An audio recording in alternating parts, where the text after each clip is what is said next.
Welcome to 30 Degree Shift, a weekly exploration of absurdity, perception, and the subtle mechanics of being human. I'm William T. Torgerson, and today's essay is called Minimum Relative Suffering. Only the most stubborn individuals would claim that there is no suffering in the world. From paper cuts to genocide, most of it is laid bare, plain to see for anyone who wishes to risk a glance. It's only logical that we run from it, searching for a warm blanket fresh from the dryer. Some, like Buddhists, claim that the way forward is through detachment. But I think there's a simpler way, and society is already embracing it wholeheartedly.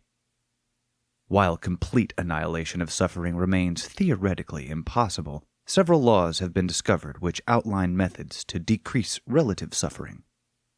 People are quick to celebrate general and special relativity in physics circles, but we often discount the value of relativism in social and cultural structures. First law of relative suffering. Each additional unit of suffering produces diminishing relative suffering. The first and most widespread application is to heap suffering upon those who cannot defend against it. At first, this appears counterintuitive. I can already hear you shouting at your screen. Doesn't that increase suffering? You're clever, friend reader, but you forget the most important term: relative. Indeed, the total amount of suffering increases during times of famine, war, and any number of vague and unnecessary cruelties available to the world and its denizens to inflict upon others. However, this begets a fundamental change in the neurochemistry of the suffering. Corollary to the first law.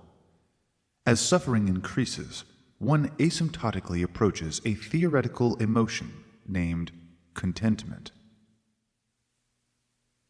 The United States military is well aware of the power of the first law and its corollary, putting it into use from the first moment at boot camp. It's why they scream and yell at you all the time. If you cry, it only gets worse. They tell you that you will kill people and repeat it every day. They tell you when you're eating meatloaf and shining your shoes. They poke their head into the shower and mention it. They say it when you're thinking about your mom's laugh. Eventually, you start to hear it without their reminder. Even years later, when your mom's laughter produces an uneasy feeling in the pit of your stomach. This is by design, and you should be grateful for it. Second law of relative suffering. Hurt people hurt people. This is quite a clever deployment of the cognitive biases we humans share. The trauma we inflict upon our soldiers makes them highly efficient at inflicting trauma on other populations. Furthermore, this mental state persists for quite some time, often being passed down to the next generation in a slightly diluted form of abuse. Thus, for a paltry investment, one is able to perpetuate increased suffering for multiple generations.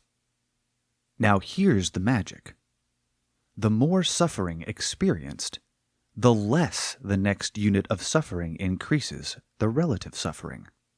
This effect increases to a theoretical limit of 0 additional relative suffering for each new unit of unpleasantness. Amazing! Third law of relative suffering. Detachment is effective, but costly. There is an alternative, however, it is prohibitively expensive. Like, really fucking expensive. So much so that we don't even know how much it costs and may theoretically require more than money to achieve. Still, humanity has to try every alternative and assume the solution can be scaled eventually. As I said before, it's impossible to eliminate suffering from the world, but some very clever individuals theorize that you may be able to take 1 or 2 people out of the world such that they don't see or experience the suffering. There is great wisdom in this approach, mirroring the detachment advice of Buddha. Sure, other people will suffer, and maybe a bit more than they did before the person escaped, but isn't that worth a shot? So far, it hasn't worked out. Some are beginning to wonder if the costs associated with continued experimentation might be foolish. Currently, there are several individuals racing for this position, and their combined investment toward the goal tops the wealthiest economies on Earth. The beautiful thing is that these two systems reinforce one another. Increasing the suffering of a large mass of humans often comes with the bonus of enrichment, funding the isolationist ambitions of the Übermensch. I'm sure all of this feels unfair. However, it's important to remember that we didn't make these rules. Humans evolved with biases. Wouldn't it be foolish to let them go to waste?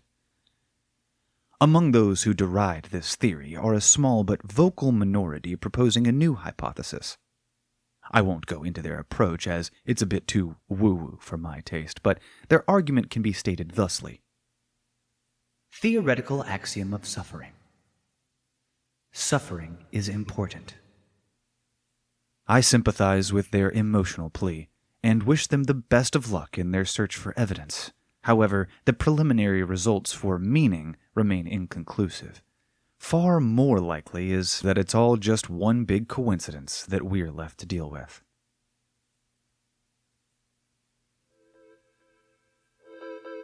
Thanks for listening to 30 Degree Shift. Join me for weekly releases every Wednesday at 11:11 a.m. at 30degreeshift.com, or subscribe on Substack or your favorite podcast app.